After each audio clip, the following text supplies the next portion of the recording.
पहला 370। आप जम्मू कश्मीर में रहते हैं? नहीं, मैं तो सुनते रहिएगा। ये फंस गया सी है। रहता हूँ। कहाँ रहते हैं? भारत में। तो भारत में जम्मू कश्मीर नहीं है? नहीं। मोदी जी ने सुप्रीम कोर्ट के जज को खरीदा और राम मंदिर बनवाया। मैं नहीं, ये भाई कह रहे हैं, क्योंकि मजा नहीं आ रहा है। देश में पत्रकारिता का कौन सा स्थान है, जरा बताइए।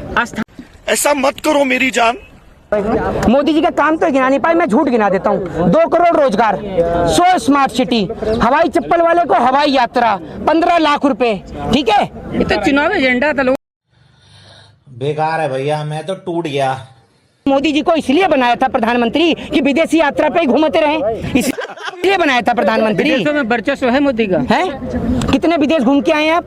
मैं हाँ।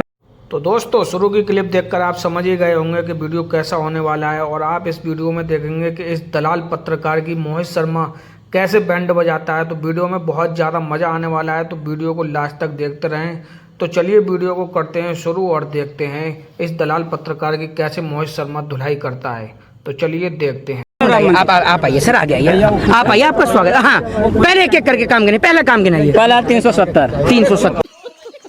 आप जम्मू कश्मीर में रहते हैं? नहीं, मैं तो सुनते रहिएगा। मैं भारत में रहता हूँ। कहाँ रहते हैं? नहीं।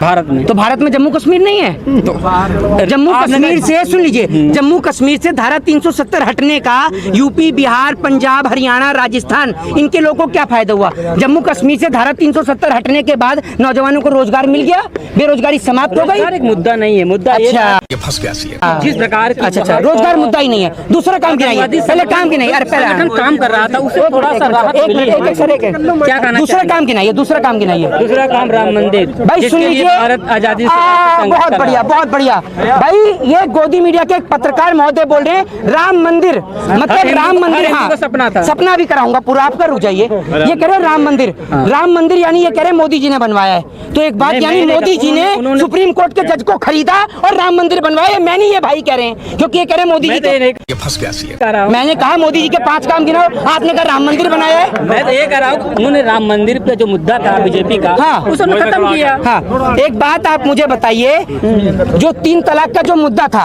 उस 3 तलाक के मुद्दे को तो जो पार्लियामेंट से क्लियर कराया गया, देश की जनता के 133 करोड़ जनता के आराध्य मर्यादा पुरुषोत्तम भगवान श्री राम को कोर्ट के चक्कर क्यों लगवाए बीजेपी ने? मोदी जी ने बनवाया है? मोदी जी कल को नहीं, राम को लेके आएंगे भाजपा वाले, कल को कहेंगे नहीं, कल को कहेंगे अपने बाप को भी हम ही लेके आए, तो मान लेंगे। नहीं। लड़ाई थी, बहुत पहले से चली आ रही थी। अच्छा, बीजेपी एजेंडा बनाया। ये एक मिनट, तो ये बीजेपी ने बनवाया राम मंदिर, ये तो बता दीजिए मुझे। मैंने पूछा है मोदी जी के 5 काम। आजादी के बाद से हाँ, जिस प्रकार से राम मंदिर का मुद्दा चला, सरकार 70 साल रही। अच्छा ठीक है, आजादी पे आए हैं, आजादी पे आए हैं। जरा 10 स्वतंत्रता सेनानियों के नाम गिनाइए आजादी के। अब मोदी जी के 5 काम आप नहीं गिना पाएंगे। 10 स्वतंत्रता सेनानियों के नाम गिनाइए। इनकी पत्रकारिता आज मैं दिखाता हूँ आपको। अरे 10 स्वतंत्रता सेनानियों के नाम गिनाइए, गिनाइए, गिनाइए, लगाइए, लगाइए। अरे सवाल, चलिए पत्रकारिता में कौन, अरे चुप रहिए 1 मिनट। पत्रकारिता में कौन सा स्थान है भारत देश का? रुक जाइए, कौन सा स्थान है? स्थान नहीं, आप कोई स्थान ही नहीं है, मुद्दे की क्योंकि आप दलाल मीडिया है, गोदी मीडिया तो स्थान ही नहीं है। सकते हैं गया। हाँ, तो आप ये बताइए कौन सा स्थान है? अरे भारत देश में पत्रकारिता का कौन सा स्थान है, जरा बताइए। स्थान से बात नहीं, बात यहाँ सवाल। अरे आप सवाल, आपको जवाब ही नहीं दे रहे। मैंने पूछा मोदी जी के 5 काम गिनाओ, तो 5 काम आप गिना ही नहीं रहे। गिनाओ ना। आप एक काम बताइए कोई ऐसा है? मैं गिनाता हूँ मोदी जी ने कितने झूठ बोले, कितने झूठ गिनना चाहेंगे? कितने झूठ गिनाऊं? मैं गिनाता हूँ। अरे मैं गिनाता हूँ मोदी जी के झूठ। देखिए, ये मोदी जी के काम तो गिना नहीं पाए। अरे भाई साहब रुक जाओ एक मिनट। मोदी जी के काम तो गिना नहीं पाए, मैं झूठ गिना देता हूँ। 2 करोड़ रोजगार, 100 स्मार्ट सिटी, हवाई चप्पल वाले को हवाई यात्रा, 15 लाख रुपए। ठीक है, ये तो चुनावी एजेंडा था, लोगों समझना। चुनावी एजेंडा था तो समझना चाहिए लोगों को। अच्छा, तो चुनावी एजेंडा था तो मोदी जी ने काम क्या किया, जरा ये बताइए। नहीं तो 1 मिनट, ये चुनावी एजेंडा था तो मोदी जी को इसलिए बनाया था प्रधानमंत्री कि विदेशी यात्रा पे ही घूमते रहे, इसलिए बनाया था प्रधानमंत्री। विदेशों में वर्चस्व है मोदी का। है? कितने विदेश घूम के आए हैं आप? मैं? हाँ, मैं तो अपने भारत घूम रहा हूँ। तो फिर आपको कैसे पता मोदी जी का विदेश में वर्चस्व है? आपने देखा नहीं, पूरी मीडिया लगी हुई है कि विदेशों में वर्चस्व है। यूक्रेन युद्ध को ले लीजिए, मोदी। अगर एक बात आप मुझे बताइए, कल को अगर मीडिया ये कहेगी कि ये गोबर नहीं च्यवनप्राश है, तो आप चाट लेंगे? बताइए। ये तो मीडिया क्यों कहेगी? मैं आप कह रहे हैं ना, आप कह रहे हैं मीडिया कह रही है, मीडिया तो सब कुछ कहती है। अगर मीडिया कल को ये कह देगी कि ये गोबर नहीं भैया च्यवनप्राश है, तो आप चाट लेंगे। ये लोग जो गुमराह हो रहे हैं तो वोट क्यों कर रहे जनता? फिर वोट क्यों कर रही जनता? किसे? आप जनता को क्यों नहीं समझा पा रहे हैं? जनता को हम नहीं समझा पा रहे हैं, ये जनता का आपने दिमाग उलझा रखा है। एक गाय के बच्चे को भी इतना पता है। अरे सुनिए तो, ये सुन लीजिए ये, अरे सुन तो लीजिए, ये गाय के बच्चे को भी इतना पता है कि माँ का दूध पीऊंगा तो ताकत आएगी, इसलिए वो अपनी माँ का दूध पीता है। लेकिन इन्हें अंधभक्तों को इतना नहीं पता ये गाय का गौमूत्र और गोबर खा रहे हैं। मोदी जी देखिए, कहा जाता अंधभक्त। क्या कर रहे हैं यार तू? अंधभक्त कहेंगे या समर्थक कहेंगे? किसे? अंधभक्त हैं, अंधभक्ति में लीन है। समर्थक हर व्यक्ति के होते हैं, हर किसी के समर्थक होते हैं। समर्थक वो होते हैं कि अगर उनका व्यक्ति कोई गलत काम करता है तो गलत को गलत और सही को सही कहे। ठीक है, वो होते हैं समर्थक। और अंधभक्त वो होते हैं कि भैया चाहे कुछ भी होता रहे, उनको कुछ नजर ही काम में भी जानना चाहता हूँ सर, गिना ये 5 काम। मैंने आपसे बताया 370। हाँ। राम मंदिर फिर बना रहे हैं। मोदी जी ने बनाया राम मंदिर? बनाया नहीं, लेकिन मैं पूछ रहा हूँ मोदी, अरे भैया यही कहा, मेरी बात ही नहीं सुनते आप। उलझा हुआ भारत था, उस मुद्दे को लेकर मुद्दा खत्म हुआ कि नहीं हुआ? एक मिनट। हाँ चलो 2 हुए, तीसरा गिनाओ। चलो 2। तीसरा क्या बताया आपको? सड़कें पूरे भारत में चमचमा रही है, देख रहे हैं आप। अच्छा, सड़कें चमचमा रही हैं। एयरपोर्ट आप देख रहे हैं पूरे भारत में किस तरह से। अच्छा, राजनीति का एक अलग ध्रुवीकरण कर दिया गया है। अच्छा, काम कहाँ है? सब मुक्त हो रहे हैं, धीरे अपराधी मुक्त हो रहे हैं। तो अमित शाह जी देश में नहीं रहते अभी? अमित शाह आप कैसे? गृह मंत्री हैं वो, गृह मंत्री हैं वो। तो तड़ीपार कौन था फिर? क्लीन चिट मिली है? क्लीन चिट मिली या नहीं? तो मिलेगी नहीं क्या? बहुत से नेता अरे भैया आरोप लगता है। मैं पूछ रहा हूँ, शादी हो गई आपकी? शादी न होना एक अलग बात है, लेकिन हम मुद्दे की बात करते हैं। मैं कह रहा हूँ अमित शाह को क्लीन चिट मिली, कोर्ट से मिली या नहीं मिली? आप, मैं कह रहा हूँ आप बीसीसीआई में कुछ मेंबर हैं क्या? देखो ये है या नहीं है ये बताइए ना। इसलिए नहीं बन सकते आप क्योंकि आपके पिताजी देश के गृह मंत्री नहीं है। अरे मुझे चक्कर आने लग गया अब। आप तो हमारे पापा नहीं है। किसान तो है ना।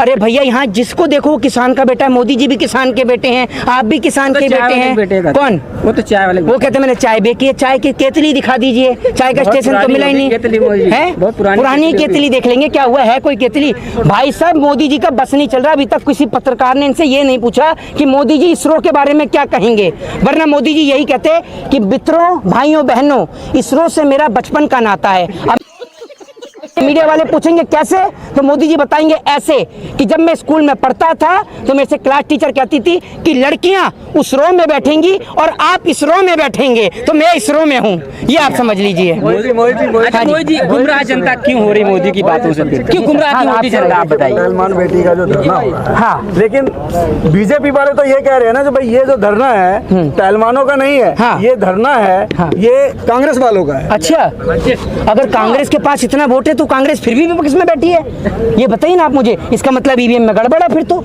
सर ये तो आप बताएंगे ना। नहीं, मैं आपसे पूछ रहा हूँ, ये बताइए, ये आप भाई कांग्रेस से हैं? आप कांग्रेस से हैं? हाँ मैं कांग्रेस। नहीं, एक मिनट बताइए, आप कांग्रेस से हैं क्या? कोई है यहाँ पर भाई? ये बताइए ना, ये आप किसके लिए आए यहाँ पर? बहन बेटियों को समर्थन देने के लिए आए ना? चाचा एक मिनट आप आ गया हो तो जरा। चाचा कितनी उम्र है आपकी? 68 उम्र है इनकी। 68 साल की उम्र में इनका जमीन खरीदने की औकात ना किसी सरकार की नहीं है। ये बात आप समझ। मजा आया।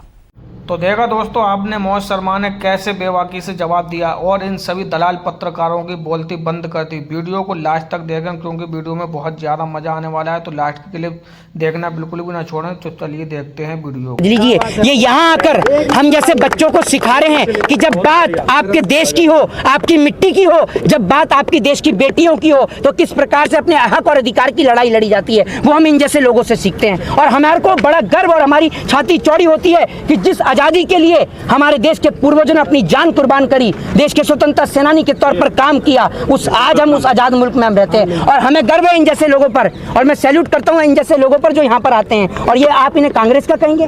चाचा आप कांग्रेस से? नहीं। क्या करते हैं आप चाचा? हम तो नौकरी करते हैं। नौकरी करते हैं, बताइए। दिन में राजस्थान के उप मुख्यमंत्री आए। भाई साहब बिल्कुल आएंगे, क्यों नहीं आएंगे। एक बात आप मुझे बताइए, राजस्थान के उप मुख्यमंत्री का क्या परिवार नहीं है? नहीं, वो मोदी जी का ही तो नहीं है, बाकी सबका तो है। ठीक है आपकी बात, उस बात से हम सहमत हैं। मोहित जी, पर सर, 2024 का लोकसभा का इलेक्शन होना है और आप युवाओं को क्या संदेश देना चाहेंगे इस जंतर मंतर के प्रांगण से, जहां से राजनीति भी होती है, एक नेता भी निकलता है यहाँ से, आपने देखा भी है, क्या कहना चाहेंगे? संदेश तो आप सारा दे ही रहे हैं, 24 घंटे तो आप दिखा ही रहे हैं। पाकिस्तान में बुरा हाल है, पाकिस्तान में हिंदुओं का बुरा हाल है, हम क्या संदेश दें? आप 24 घंटे रसिया और यूक्रेन दिखा रहे हैं, शर्म तो आपको आनी चाहिए। आप इतना ही नहीं क्या कर रहे हैं यार तू? मजाक है क्या? अरे मुझे चक्कर आने लग गया अब। संदेश देंगे कि इन जैसे लोगों को देखना बंद कर दें। अपने टेलीविजन का जो 8 से 9 का जो कार्यक्रम आता है, अभी मैं उसमें देख रहा था, एक वो गुल्लू आता है, गुल्लू नाम का एक पत्रकार है, वो न्यूज़ 18 का चश्मा लगा के आता है, आजकल चश्मा भी लग गया है उसके। वो उसने बुला रखा था शो में धीरेन्द्र शास्त्री को। भाई साहब, वो यहाँ आकर के पहलवानों को नहीं बुला सकता? मैं ये कहता हूँ कि अगर हर एक देश की गोदी मीडिया जिनको कहा जाता है, वो 1-1 घंटा का टाइम अगर देश के पहलवानों को दे, तो पूरे देश के अंदर आवाज़ गूंजेगी इनकी।